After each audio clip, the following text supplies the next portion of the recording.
O desafio é as pessoas terem renda suficiente para conseguir acessar o alimento. Esse é um desafio de verdade. E é muito, muito grande. E as pessoas, obviamente, precisam consumir os alimentos. Não basta ter acesso, tem que consumir o alimento. E esse aqui, de novo, é um desafio na agricultura, a gente conseguir assegurar que o alimento seja disponível sempre, com regularidade. E com padrões de qualidade, claro, compatíveis com saúde humana. Mas o alimento sempre disponível. Nós sabemos que tem estações do ano, tem épocas do ano que a gente não consegue produzir. Mas a população urbana quer comer sempre. De preferência, de todos os produtos, de preferência recém-colhido. Então, esse é um grande desafio. Com as áreas irrigadas, que aqui na região de Unai tem bastante, obviamente a gente consegue contornar relativamente bem o problema. Consegue ter diferentes, várias safras no ano e tudo mais. Mas não é fácil, não. Atender consumidor urbano é difícil. E o Brasil tem um papel importante nessa segurança alimentar do mundo todo. Nós somos um caso de sucesso na produção, eu não preciso contar isso para os senhores e senhoras. Sucesso na produção e disponibilização de alimentos, tanto internamente como externamente, isso não é novidade. Agora tem questões geopolíticas envolvidas.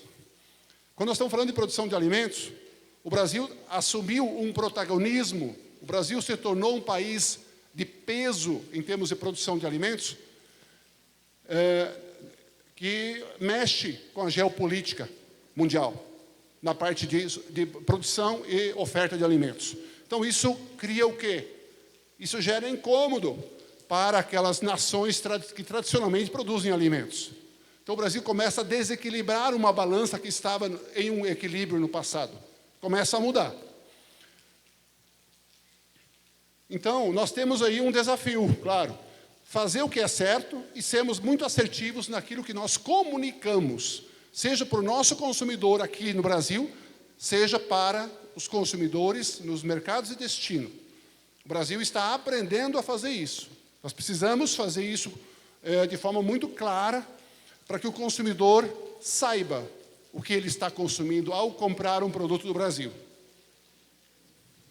Então, só para essa parte de segurança alimentar, só essas palavras aqui, algumas informações sobre o nosso agro, que eu gostaria de comentar. Nós temos uma figura, essa figura não aparece, ocultei o slide. Nós temos, então, as cadeias muito integradas. Quem aqui nasceu na década de 60, 70, sabe que naquela época, quando a gente nasceu, não tinha preocupação. Eu dependo de quem vai comprar meu produto, eu dependo de quem vai fornecer o insumo para mim. O produtor, ele vivia uma vida, digamos, tranquila e de forma independente dos demais elos. A partir da década de 90, a gente começou a ter uma integração entre elos da cadeia.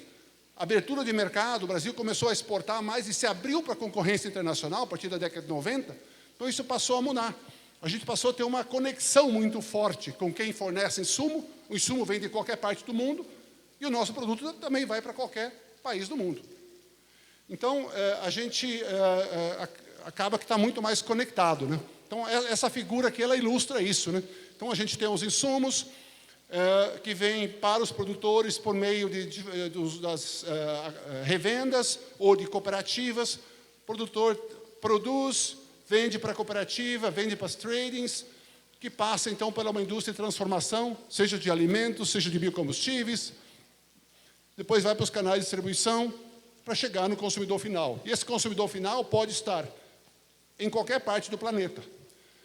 Então, a gente tem um conjunto de aspectos regulatórios, de regras, que moldam esse sistema, assim como nós temos as entidades que estão aqui para facilitar. Entidades, associações dos produtores, cooperativas, de certa forma já estão aqui dentro também, crédito, pesquisa, tá todo mundo aqui para apoiar nesse processo. Bom, todos esses elos, eles são importantes e têm que atuar de forma harmônica. Tudo é muito bonito, né? Vamos todos atuar em harmonia. Só que na prática é muito difícil de fazer essa harmonia. Então, vira e mexe, nós temos problemas. Isso aqui não vai passar. Então, pensando no nosso agro hoje, no Brasil, nós temos pessoas empreendedoras, os senhores e senhoras que estão aqui, produtores rurais, produtores e produtoras rurais. Nós temos terra, nós temos água, aí, caindo água do céu aí, de graça. Temos tecnologia, temos capital e por aí vai, que é muito importante para que a gente possa produzir, certo? Então, a gente tem tudo para ser bom em produzir alimentos, fibras e energias. Então, as pessoas, claro, são fundamentais, né? Elas, não preciso falar para os senhores e senhoras, né? Gostam do que fazem. E a sociedade, obviamente, tem que valorizar essas pessoas, né? Era um território bastante masculino, né, no passado, né? Era mais a presença de homens, mas isso hoje já mudou bastante. Nós temos hoje uma presença feminina forte, o que é muito bom. E, diferente do que era no passado, que muitas vezes ficava na agricultura aquele filho ou a filha que não teve a oportunidade de sair para estudar, hoje é o contrário, né? Precisa se qualificar para fazer bem feito. Porque a qualificação necessária para conseguir fazer uma agricultura de qualidade demanda essa qualificação. Terra, isso aqui fala por si, o mapa fala por si. Se a gente olhar aqui, qual é o país que mais tem terra disponível, potencial, né, que pode ser usado aqui? Fala por si. E não é a gente falando, né? É importante nessas situações. Quando nós, brasileiros, falamos as coisas, aí o mundo fica dizendo, porque vocês ficam falando bem de vocês mesmos. Não, o mundo está dizendo isso. Não somos nós. Outro aspecto, água. Nós temos água disponível para utilizar na agricultura muito mais do que outros países, outras regiões. E conhecimento e tecnologia para todos os tipos e perfis de produtores. Desde essa realidade aqui até essa daqui. A gente consegue, no Brasil, produzir muito bem. Então, a gente tem todos os ingredientes para brilhar na atividade, produzindo alimentos, fibras, combustíveis, biocombustíveis, para o Brasil e o mundo. Mas nós temos que fazer sempre tudo direitinho. Se fizer tudo direitinho conforme o regramento, a gente não vai ter problema nenhum, vai ser um sucesso. Números, os senhores conhecem, né? 2020, o agronegócio respondeu por mais de 1/4 do PIB do Brasil. Esses números são conhecidos, né? Não precisamos falar aqui. Então, o agro está sendo a roda motriz da nossa economia do Brasil. Então, a economia do Brasil não parou graças ao agro. Esses números aqui eu vou pular, para a gente ganhar um pouco de tempo. E, detalhe, como eu disse, não somos nós dizendo que o nosso agro é bom e importante. É o mundo que está falando isso. Então, o sistema FAO, o sistema ONU, consultoria internacional, o Departamento de Agricultura dos Estados Unidos. Então, é o mundo falando isso, né? E nós também temos um agro que é muito diverso, o que é muito bom também. A gente tem o nosso território enorme, com a diversidade das regiões. Nós temos muitas culturas sendo produzidas no Brasil, que é muito bom. E nós somos notáveis, internacionalmente falando, não só em soja, não só em carne bovina, não só em milho. Nós somos notáveis em muitas culturas. Olha, nós somos o primeiro em todos esses produtos aqui. Nós somos o segundo nesse produto aqui. Terceiro. Então, a gente é importante, um player importante em muitos produtos. Isso também é muito positivo. Nós temos um agro e uma pauta agroexportadora diversificada, o que é muito bom. Então, nós somos, sim, uma potência agrícola mundial. Então, nós nos tornamos globais, positivo, interessante. Isso é excelente, né? Porque abre oportunidades para a gente, mas também é desafiador, porque os nossos produtos competem com outros players. Os nossos produtos passam a incomodar outros players. Então, significa que nós, o tempo todo, temos que ficar mostrando para os mercados que o nosso produto é bom, que o nosso produto é de qualidade, atende a todos os requisitos de qualidade que aquele mercado espera, então, e que merece valor e credibilidade. Nós somos sérios no que fazemos, né? Isso é um desafio constante que nós temos que fazer. Se nós olharmos somente 2021, que o Brasil exportou em 2021, de janeiro até setembro de 2021? O complexo soja é, claro, o principal.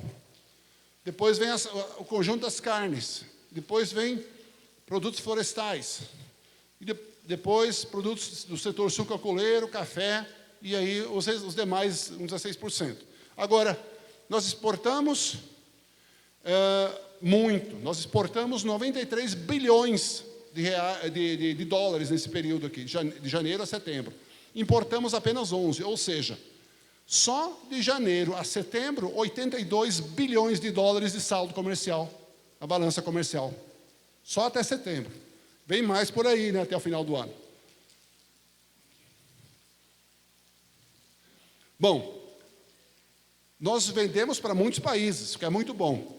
Mas nós temos, claro, uma grande presença de alguns compradores, né? Por exemplo, a China é o nosso maior comprador, considerando o conjunto dos produtos agro.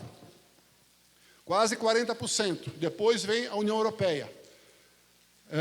Já vou falar um pouco disso. Se nós olharmos o mapa do Brasil, a gente vê uma certa dependência chinesa nesse mapa, né? Quer dizer, o principal mercado de destino dos estados brasileiros. É impressionante a importância que tem essa bandeira vermelha com estrelinha amarela aqui. Então, a China é o principal mercado de destino da maioria dos estados brasileiros.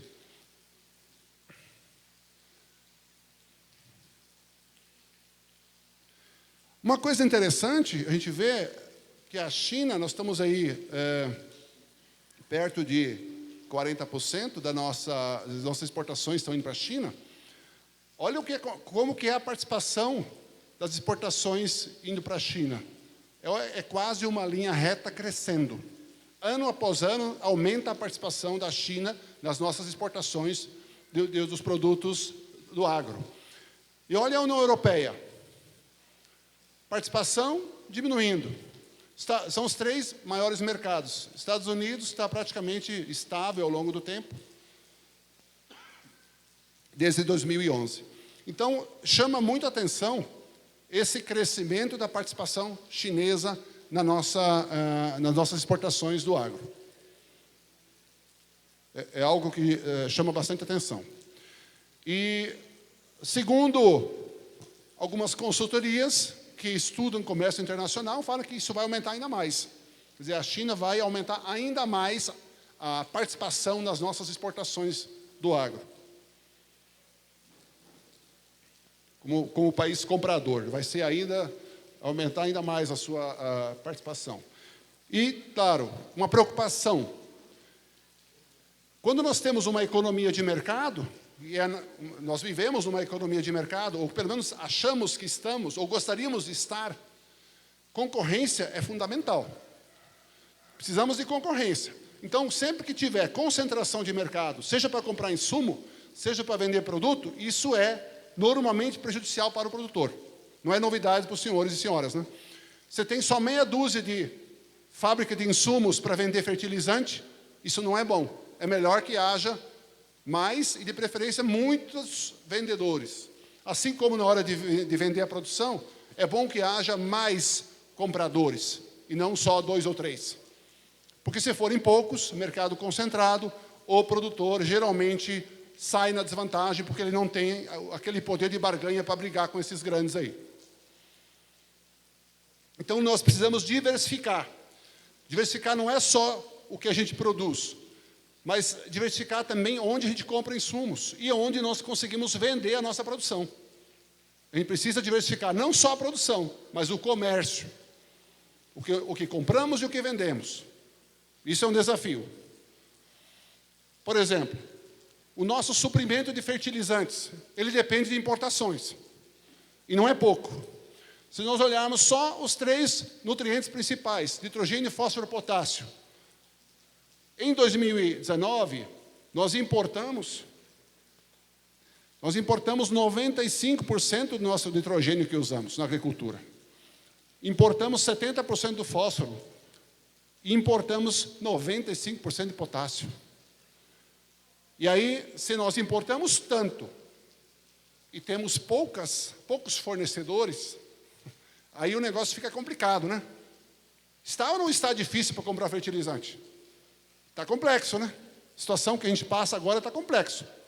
Então, tem países que estão alegando que estão dificuldade para entregar os fertilizantes, então, que produtores até já adquiriram, mas estão com dificuldade, então, quebra contrato, reduz quantidade. Então, esse tipo de coisa está acontecendo. Para essa safra, teve atraso de entrega, em alguns casos, em algumas regiões do Brasil, não entregaram defensivos, não entregaram atrasados, só entregaram alguns, não entregaram outros. Fertilizante, teve alguns atrasos, não sei como é que tem sido aqui na região, você tem chegado dentro da normalidade. Os preços, obviamente, estão nas nuvens, né? Um patamar muito alto. Tem empresa cancelando o pedido ou reduzindo a quantidade, que pode ser, inclusive, visto como uma quebra de contrato. Se compromete a entregar uma quantidade e não entrega, dá para acionar judicialmente, né? Tem que reunir provas para acionar, mas pode questionar. Outra coisa, é possível que falta algum insumo para a segunda safra, né? Que vem por aí. Quem já tem estoque, ótimo, mas quem não tem. E aí fica uma situação mais complicada ainda para a safra 22, 23. A gente está difícil de prever o que vai acontecer. Porque fornecedores como esses dois aqui, as coisas não se resolvem de uma hora para outra. Os problemas que eles têm, ou alegam ter, ou aqueles que eles têm, eles não falam, é difícil prever o que vai acontecer. Mas aí surge também uma oportunidade para a gente. Acho que muitos dos senhores e senhoras já utilizam bioinsumos. Por que bioinsumos? Que negócio é esse? É uma estratégia para a gente conseguir diminuir um pouco a dependência dos fertilizantes químicos, por exemplo, ou também de defensivos. Reduzir um pouco essa dependência e aumentar a sustentabilidade da nossa produção. Por quê? A gente consegue melhorar o balanço de carbono, ajuda a melhorar o balanço de carbono. Então, o que a gente pode fazer com bioinsumos? Um que os senhores conhecem muito bem, né? A soja. O Brasil economiza mais de 20 bilhões com adubos nitrogenados por ano, graças aos inoculantes, que é um bioinsumo. Mas outros bioinsumos estão sendo produzidos para fazer controle biológico de pragas, de doenças, para induzir a resistência em plantas, para elas não adoecerem. Quer dizer, promover o quê? Melhorar a defesa da própria planta, para ela não ficar tão vulnerável, né? Então, esse aqui é um mundo, e é uma verdadeira revolução que já está acontecendo. E é uma oportunidade também para reduzir a dependência dos insumos que a gente precisa importar. Bom,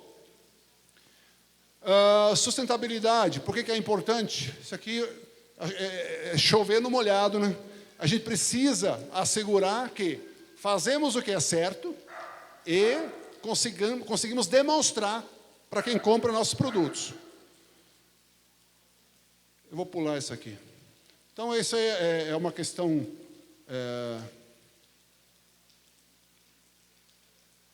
acho que está... A questão das certificações. Por que os nossos produtos é importante que tenham certificações?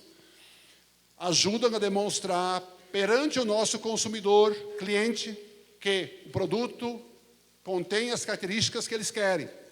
Então, alguns exemplos aqui, principalmente quando o nosso cliente está longe, né? Alguns exemplos de certificações, depende do mercado para onde a gente está pensando em vender a nossa produção, depende do tipo de produto, e tem muitas outras, né? Isso aqui são só algumas. Não está... Bom, rentabilidade. Esse aqui é um desafio, principalmente quando os custos sobem, né? Sobe mais que os preços, mas o produtor sabe muito bem o tanto que isso, às vezes, fica complicado, não preciso nem ficar falando. Eu só queria reforçar um aspecto aqui. Qual é o nível de produtividade ideal para o produtor? Eu diria que nunca, pensando no ótimo econômico, o lucro do produtor nunca é o maior quando ele alcança o máximo possível de produtividade. o melhor resultado econômico, o maior lucro para o produtor, ele obtém a um nível de produtividade um pouco mais baixo do máximo que é possível. Então, um concurso de produtividade é tudo bonito, maravilhoso, para mostrar quanto que aquela planta consegue responder, mas não é aquele nível de produtividade que vai dar maior lucro para o produtor. E para chegar naquele nível, o produtor usa muito mais insumo do que seria o ideal numa lavoura comercial. Então, tem que ficar atento a isso. O nível de produtividade é um pouco menos, que vai ser o nível que vai dar o melhor retorno. Bom, e como é que vai ser no pós-pandemia? O que se espera? A princípio, espera-se que não haja um impacto muito grande. Quer dizer, o setor agroalimentar, como ele não parou, né, ele foi afetado um pouco na indústria, mas no campo praticamente não parou. Seguiu normal. E, então, não vai ter tantas diferenças no pós-pandemia. Bom, para onde vamos em termos de projeções? O que é esperado que aconteça em 10 anos? De 2021 até 3031. O que deve acontecer? É projetado, são modelos econométricos a partir dos dados que nós temos, olhando 10 anos para frente. Isso é feito anualmente pelo Ministério da Agricultura, com a participação da gente da Embrapa e na Universidade de Brasília. Então, grãos, a gente deve ter um aumento aí de quase 30% em 10 anos e uma área plantada aumentando 17%. Isso vai acontecer onde? Muito na região centro-oeste. No sudeste não é tanto, tem aumento também, mas não é tanto, até porque não tem tanta área disponível, né, que possa ser aproveitada na sudeste, mas no centro-oeste muito. Vai estar o principal aumento. E nas carnes também, temos aumentos consideráveis, esperados aí para os próximos 10 anos. Quer dizer, somando todos esses 3 tipos de carne aqui, 24% de aumento em 10 anos. Então, para fechar, a gente vai ter 27% de aumento nos grãos e 24% de aumento das carnes. E o que vai mudar mais, né? Quais são os produtos que mais devem crescer? Então, aqui as culturas que é projetado o maior aumento. Todos esses produtos vão crescer, mas aqui os de verde, que são culturas de lavoura, que vão crescer bastante. As carnes, parte animal aqui, produtos de origem animal, e as frutas. E a área plantada? Nós temos alguns produtos que vão crescer em área, outros vão diminuir. Vão diminuir a área aqui. Esses aqui vão crescer nesse percentual. Significa que nós vamos 62% de redução de área de arroz. É muito, né? Significa que os que plantarem vão ter que colher muito mais. Porque a ideia é que a produção não caia. Se a área reduz, vai ter que crescer a produtividade. É um desafio grande. E em termos de exportações, o que é esperado que aconteça nas exportações? A gente deve ter aumentos também na ordem de 30% aqui nas exportações de carnes. Produtos aqui como açúcar, 22%, celulose, 34%, algodão, 40%, suco de laranja, 45% praticamente. O suco não concentrado, que seria o suco pronto para consumo, né? O concentrado deve diminuir, então, a exportação. E o café continua crescendo.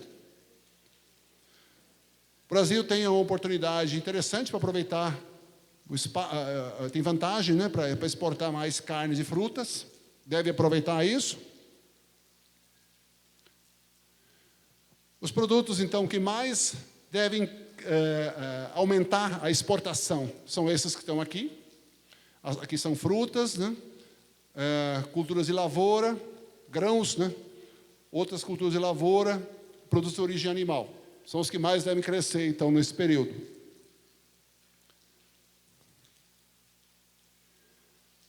E, claro, o mercado interno também, né? Nós temos, da nossa produção, quanto nós consumimos no Brasil? Somos um grande produtor, grande exportador de milho? Sim, mas olha aqui, mais de 70% nós utilizamos dentro do Brasil. Então, isso aqui é a proporção do que nós produzimos que fica no Brasil. Então, quando alguém fala que o agro brasileiro só produz produto para exportação, a gente precisa mostrar esses números aqui. Olha aqui, nós produzimos muito e uma boa parte fica dentro do Brasil. Graças a essa produção, que as pessoas não passam fome no Brasil. As pessoas têm que ser lembradas, que alguns têm que lembrar isso, porque eles esquecem. E a participação da nossa chamada agricultura familiar, pequena produção. Até hoje, fala-se muito, fala de uma cultura que eu convivo muito com ela, que é o feijão. Porque a agricultura familiar responde por 70% da produção de feijão. 12%, censo agropecuário 2017, dados levantados com todos os produtores. Então, esses 70%, primeiro que nunca existiram. Em 2006, eram 62%, 63%. 70% é fake. E falar hoje de 70%, aí é mais fake ainda. Então, a gente tem que estar muito... A gente tem que rebater essas coisas com argumentos.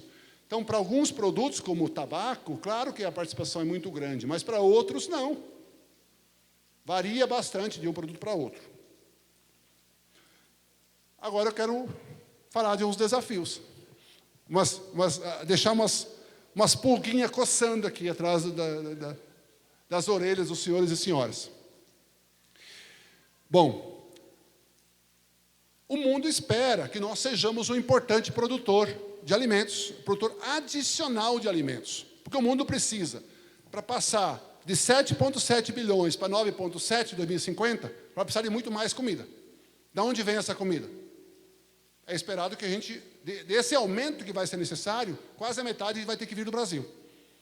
Então, os senhores já se preparam para ajudar nessa tarefa importante. Então, a gente vai precisar produzir muito mais. Só que precisamos também investir para que a gente consiga dar conta dessa produção adicional. E, principalmente, já é um problema velho conhecido nosso, né? Precisamos melhorar muito a nossa logística no Brasil. A gente conseguir fazer com que o nosso produto, que é muito bem produzido pelos senhores e senhoras nas fazendas, precisa conseguir chegar no mercado destino de forma competitiva. Ele não pode perder competitividade entre a fazenda dos senhores e senhoras e o mercado destino. Então, aqui a gente tem um desafio grande, tem um trabalho muito sério sendo feito na parte da infraestrutura no Brasil, mas nós temos um desafio, uma dívida histórica que é muito grande, precisamos trabalhar nisso. Fertilizantes, nós precisamos, obviamente, mais fertilizantes. Temos muito sendo importado, precisamos mais produção local, produção própria. E aqui temos alguns desafios, do tipo, áreas onde a gente tem alguma reserva de alguns nutrientes viraram reserva indígena, por exemplo, ou outras coisas por aí. Então, a gente poderia ter mais produção própria dentro do Brasil, mas arrumaram um jeito de dificultar o acesso. A taxa de câmbio. Será que está complicado? Se a gente olhar desde a introdução do Plano Real, desde o começo do Plano Real, isso aqui é a taxa média anual, valor médio do dólar por ano. Olha o que vem acontecendo com ele. Já tem 10 anos, praticamente. Está indo desse jeito aí. Então, quando nós estamos falando de exportar soja, exportar carne, isso é maravilhoso. Mas e para comprar defensivo, para comprar fertilizante, o negócio desculpa a expressão, é de lascar. Muito difícil. Então, esse câmbio, ele favorece a exportação, mas ele complica demais para a gente importar o que nós precisamos importar. Por isso que é importante termos mais produção interna desses insumos que a gente hoje está importando muito. Precisamos ter mais produção interna, não ser tão dependente da importação. Então, nós temos uma vocação para o agro, isso é ótimo. Só que o fato de nós sermos tão bons incomoda outros, né? Então, traz dificuldade, por quê? Os produtos estão mais sujeitos a políticas e barreiras comerciais. Vão colocar obstáculo para os nossos produtos. O pessoal vai arrumar um jeito, vai arrumar uma desculpa para dificultar a entrada do nosso produto. Então, a gente tem que estar preparado para isso, contar com isso é uma certeza. E nós temos que nos preparar para lidar com essas situações. Então, barreiras técnicas vão aparecer. O pessoal vai colocar dificuldade. Porque o seu produto utilizou um agrotóxico, um defensivo, que nós aqui não queremos. Não pode ser usado aqui pelos nossos agricultores, então vocês não podem usar também. Ou, não, porque você colheu o produto num ponto de colheita que não é aquele que nós achamos que é o ideal. Aí é difícil, né? Mas esse tipo de barreira o pessoal vai colocar. Ou a carne que chegou, você usou um antibiótico e não respeitou o período de carência. Lascou. Aí é barreira técnica, não tem como derrubar. A gente precisa conseguir se adequar. Estou quase terminando. A gente tem um desafio enorme de comunicação. O que eu quero dizer com o desafio de comunicação? A gente, no Brasil, precisa usar mais a comunicação e o marketing de uma maneira estratégica para defender os nossos interesses. Precisamos fazer isso mais. Porque os consumidores, eles têm que ser informados e não desinformados sobre o que está chegando para eles. Então, nós precisamos informar os consumidores de uma maneira... Só que aqui, eu queria reforçar um aspecto.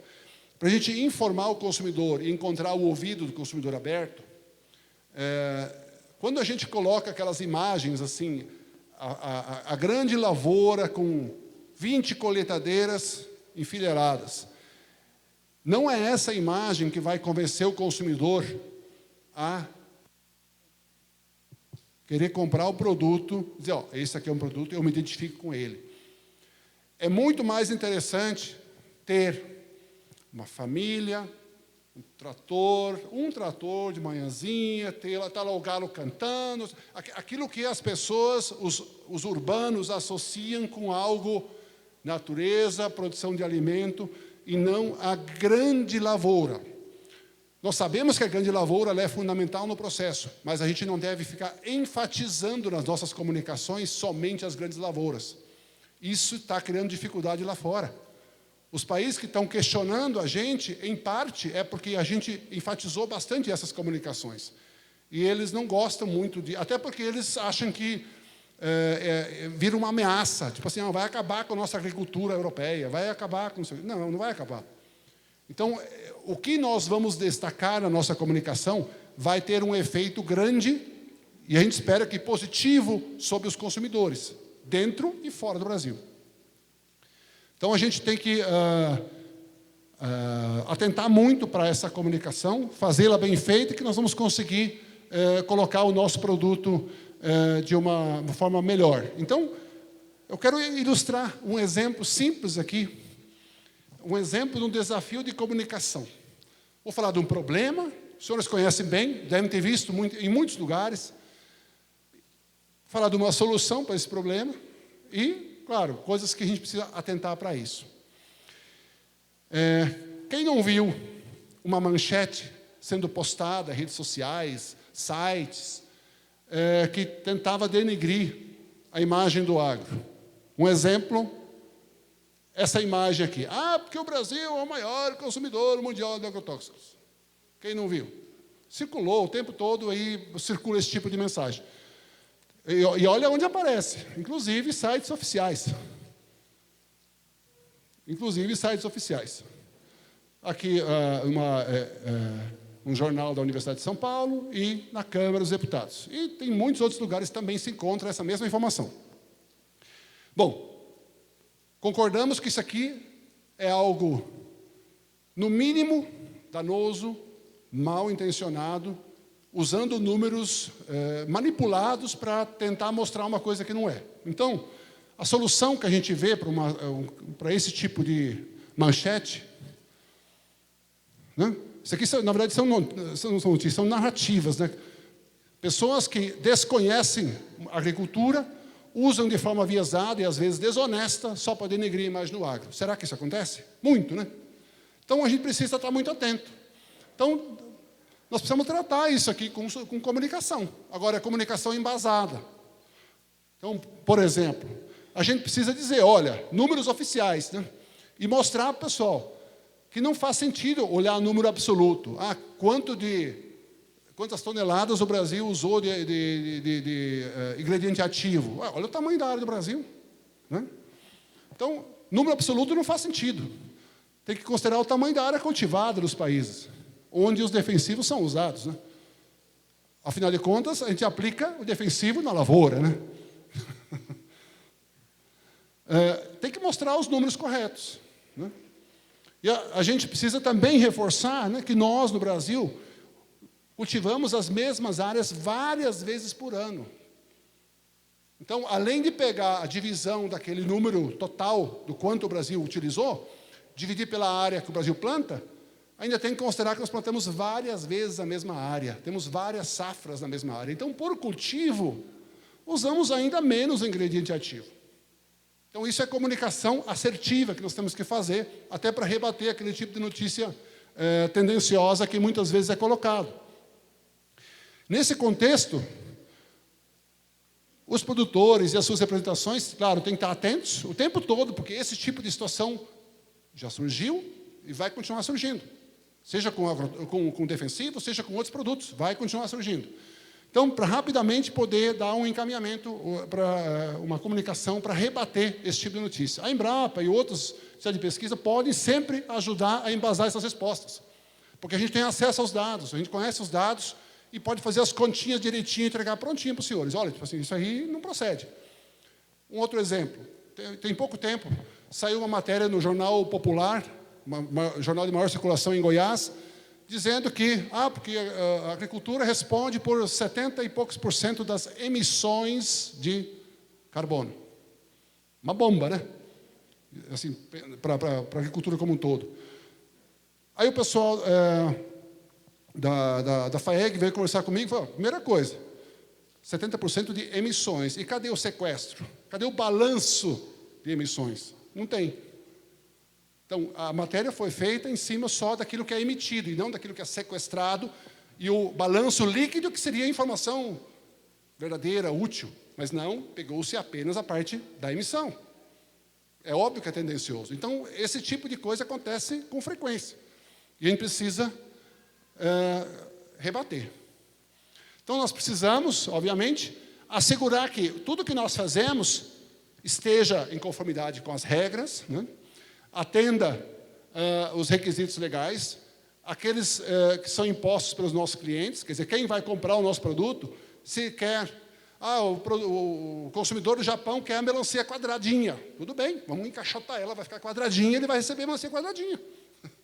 Então, essa questão, a gente precisa estar muito atento, estou exagerando aqui, mas isso existe mesmo.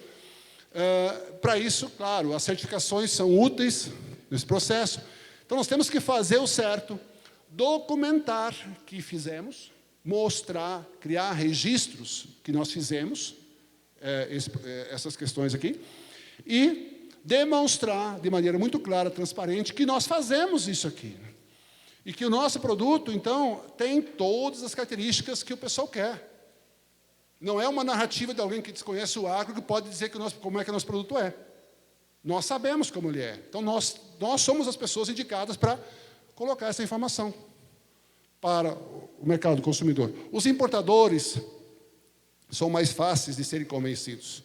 O problema é mídia, o problema é a população, a opinião pública em geral, que é influenciada pela mídia, isso às vezes cria uma dificuldade, porque às vezes tem outros interesses envolvidos. Então, um aspecto aqui, que foi apontado aqui, o que o agro como um todo precisa fazer para aumentar ainda mais a sua competitividade. Alguns pontos que foram colocados. Segundo essa consultoria internacional, tem que internacionalizar mais. Quer dizer, a gente precisa estar presente em mais mercados, né? Nossos produtos precisam estar presentes em mais mercados. Ups. O que foi agora? Não era para ir tão rápido assim. Foi para o final de uma vez só. Bom, mas esses...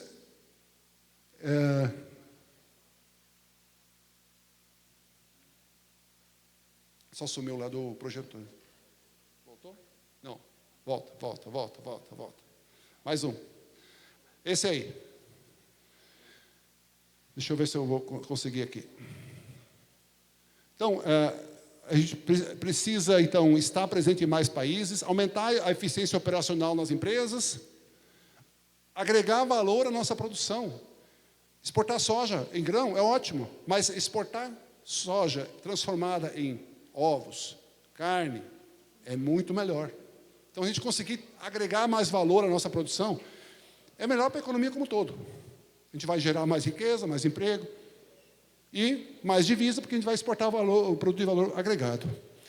E, segundo essa consultoria, tem espaço para consolidação, ou seja, a ideia de uma empresa comprar a outra. Aquilo que a gente falou antes, é melhor que haja muita concorrência. Para a eficiência das empresas, em alguns setores, essa consultoria acha que pode ter mais aquisições e fusões, ou seja, pode aumentar a concentração em algumas áreas. Pode. Bom, aqui eu gostaria só de reforçar um aspecto para os senhores. Imagino que muitos dos senhores são afiliados em cooperativas, seja de crédito, seja de produção. Então, eu só gostaria de reforçar que para qualquer uma das dificuldades que os senhores e senhoras encontrarem, estarem unidos, estarem juntos, é o ingrediente essencial. Eu gostaria de mostrar um pequeno vídeo aqui que vai reforçar o que eu disse. Pode rodar, por favor?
Animação, o quão importante é a gente fazer as coisas de forma conjunta.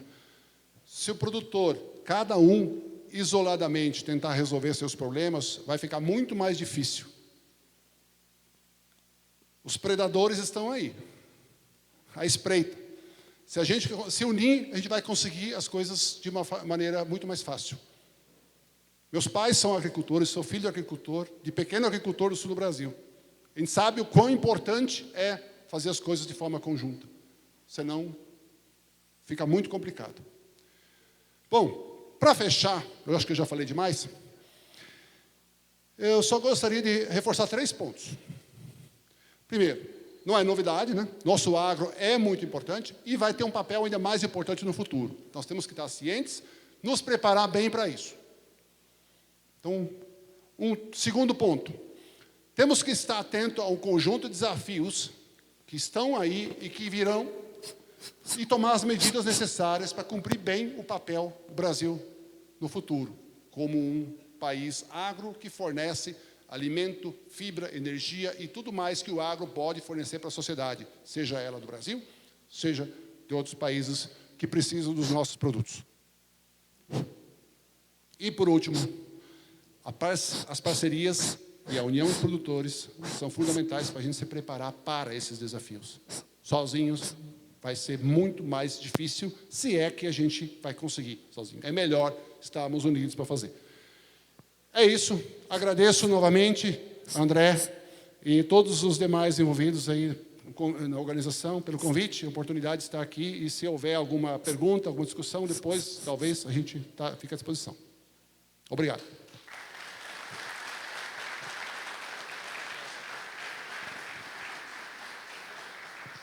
Oi. Bom, senhoras e senhores, vamos abrir agora o momento de perguntas, se alguém tiver né, já a pergunta na ponta da língua, já vamos aproveitar o momento. E se tiver, fiquem à vontade, pode vir aqui à frente também fazer a pergunta. Eu vou sentar aqui mesmo. Fique à vontade.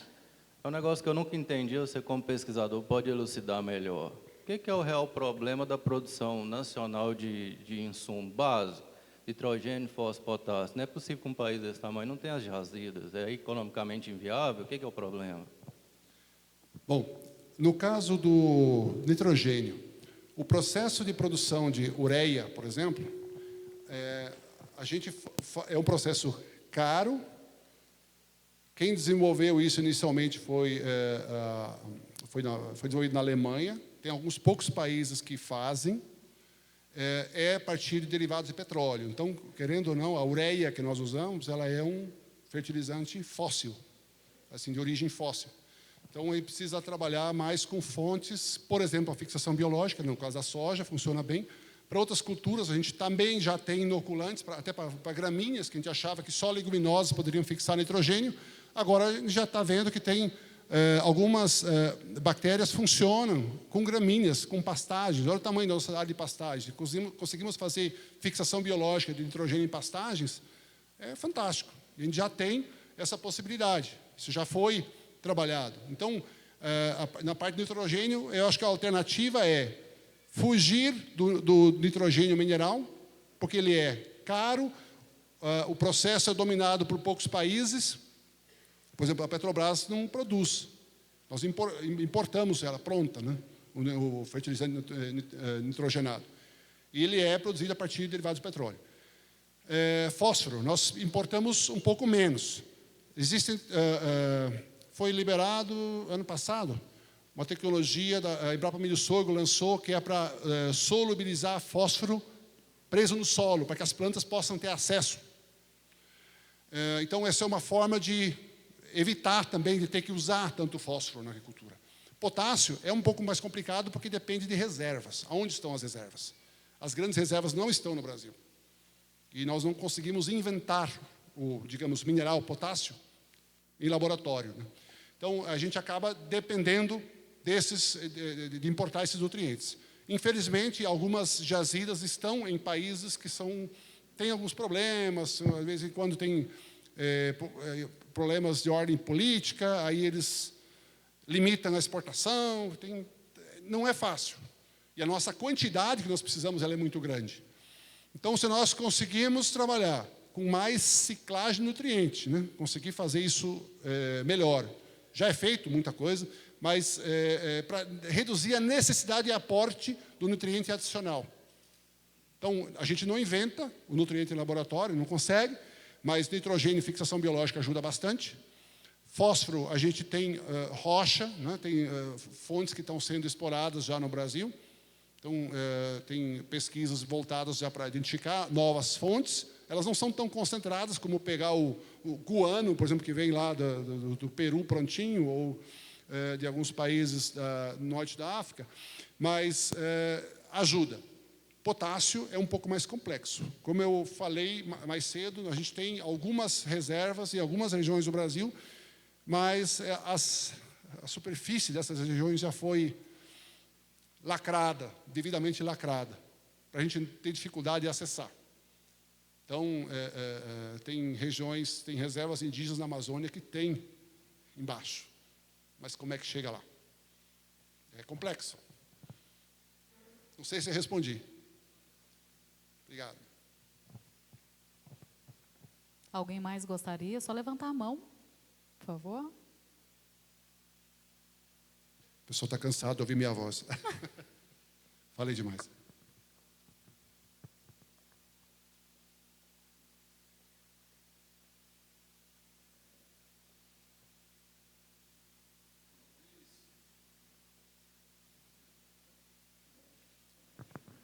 Oi.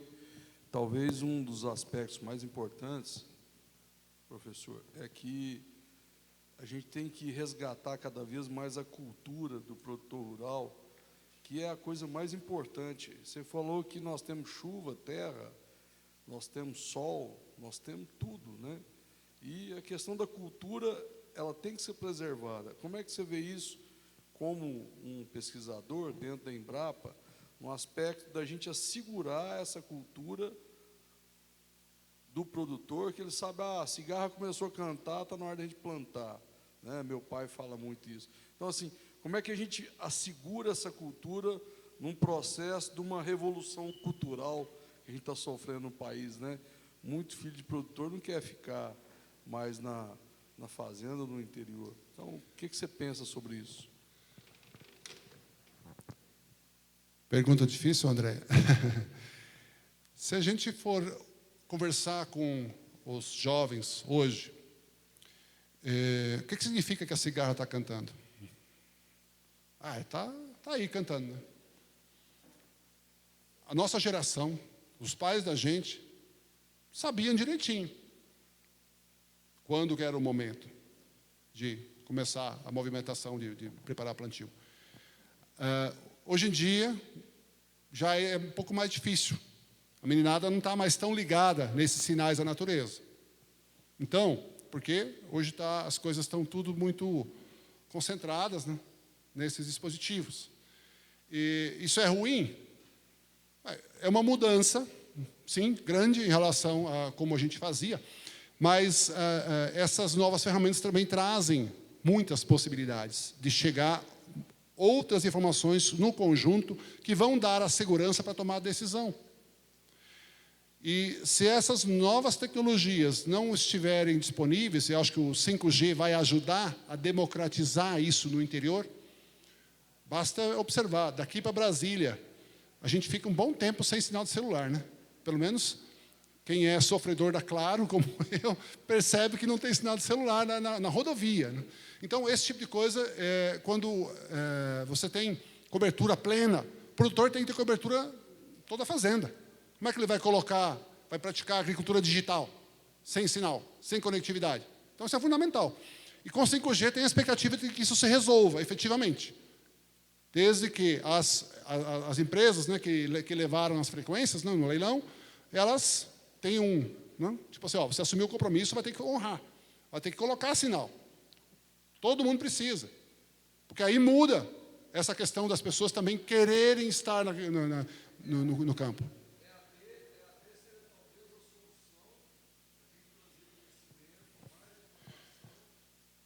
A conectividade permite que se faça treinamentos diversos de curta duração, sendo oferecidos em qualquer parte do mundo.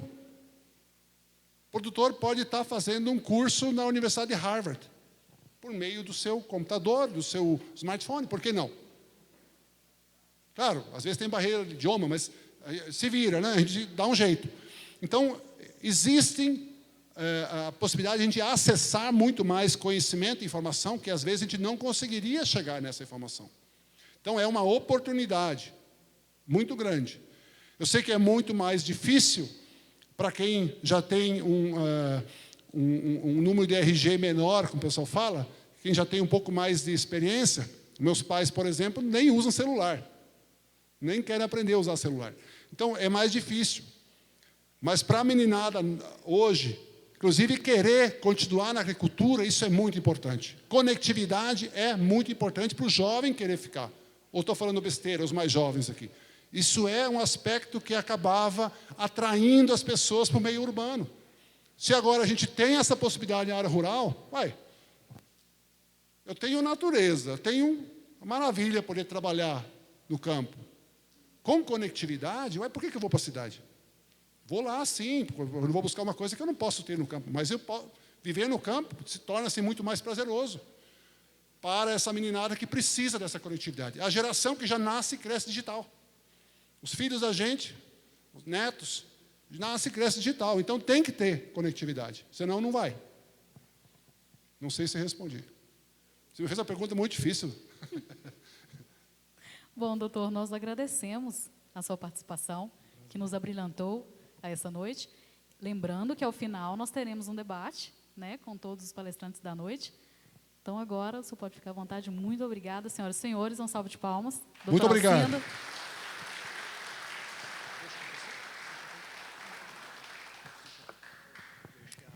Gostaria também, na oportunidade, de fazer um agradecimento aos organizadores deste evento, o senhor Gustavo Adjuto, o Ian, holandês, o Clube de Tiro de Unai e também a Terraras, aqui representada pelo seu diretor, o André Luiz.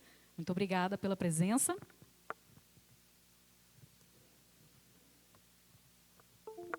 Bom, convidamos neste momento o presidente da Associação dos Produtores de Soja, Milho, Sorgo e outros grãos agrícolas do Estado de Minas Gerais, a ProSoja Minas Gerais, o senhor Fábio Sales Meireles Filho.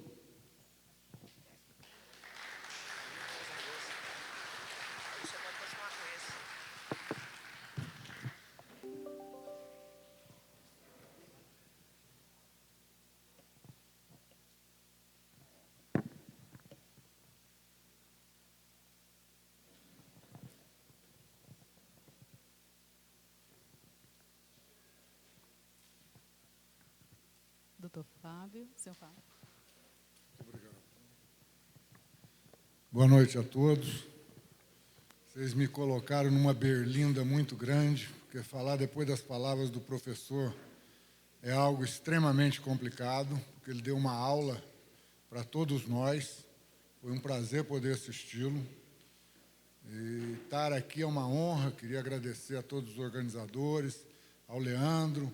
Fiquei muito feliz em ver o pai dele aqui, o pai do Ian, que está aqui, o seu Peter, que foi aonde eu fui conhecer uma máquina de plantar cenoura há muito tempo atrás. Temos aqui o Hélio Machado, nosso querido presidente do Sindicato Rural, aonde nos abriu as portas para nós instalarmos a ProSoja. Então, é muito importante para nós estarmos aqui. Eu queria comentar inicialmente com o senhor, professor, que nós estamos assinando, já está pronto o nosso contrato com o projeto de pesquisa com a Embrapa e o professor Sebastião Pedro Silva, que o Estado de Minas Gerais e o de Tocantins é que foram agraciados com essas primeiras medidas de pesquisa. E aqui no noroeste de Minas nós vamos ter 3 locais de pesquisas com 3 produtores, no Triângulo Mineiro e no Alto Paranaíba. E com tudo isso que foi mostrado aqui, é que se surgiu a necessidade de se criar a ProSoja. A ProSoja é uma entidade basicamente política. Ela vem para defender os produtores rurais de todos os grãos dentro do setor político. E dentro dessas questões de crescimento, de desenvolvimento, eu queria lembrar que a Embrapa surgiu na época do presidente Geisel e com o nosso ministro Alisson Paulinelli. E que sem pesquisa no Brasil, que seja em qualquer área, nós não teríamos chego até esse momento do agronegócio brasileiro. E o investimento em pesquisa ainda é muito pequeno. Nós precisaríamos ter aí em torno de 3, 4, até 5% do PIB em investimento em pesquisas no Brasil. Nós vamos enfrentar grandes problemas, grandes dificuldades, e o que já foi proposto pelo professor, que é a união de todos os produtores, de todos os segmentos, é imprescindível no momento de hoje. Nós vamos enfrentar agora as decisões assinadas aí por vários políticos sobre a COP26. Nós temos que reduzir aí 50% da emissão de carbono até 2030. Então, não quer dizer que nós somos contra o meio ambiente ou que o produtor é contra o meio ambiente. Nós fazemos um meio ambiente melhor dentro da agropecuária, cada vez, cada ano, mais sustentável, uma agricultura mais sustentável. Mas nós temos que melhorar no dia a dia, nos aprimorar em tecnologia. Vai entrar 5G, mas nós temos que envolver as novas tecnologias de uso no campo, para que nós possamos nos tornar competitivos. Agora, qual que é o problema nosso? é o custo disso para o produtor. Porque o único da cadeia que paga a conta chama-se produtor rural, porque nós não pomos o preço nossos produtos. Os nossos produtos vêm regrados pelo mercado internacional. Nós somos o primeiro exportador